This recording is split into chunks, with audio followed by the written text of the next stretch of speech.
पहली बात, one letter मानना है, बोल बोल के मानना है। स्पेलिंग को बोलना है, जैसे THEOLEOFWOMENIS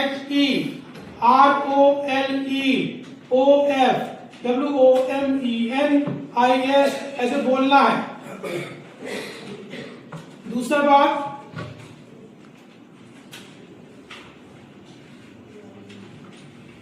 एक लय से चलाना है, लय, चाहे छोटी स्पेलिंग हो चाहे बड़ी स्पेलिंग हो। इस लिखा है IS, इसको हम लोग ऐसे मार देते हैं, इस IS ऐसे गलत, आराम से मानना। तीसरी बात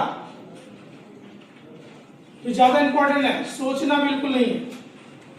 एग्जाम के बारे में सोचिए, पास और फेल के बारे में सोचिए, केवल एक बात सोचिए, मुझे टाइप करना है। इसे सोचेंगे नहीं बिल्कुल भी। पहली बार फिर बता रहे हैं, स्पेलिंग बोल बोलकर। दूसरी बात,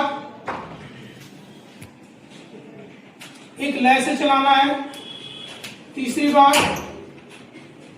सोचना बिल्कुल नहीं। समझ में आ गया सबको? कम हो गई आवाज, कम आ गई। सबको समझ में आ गया तीनों बार?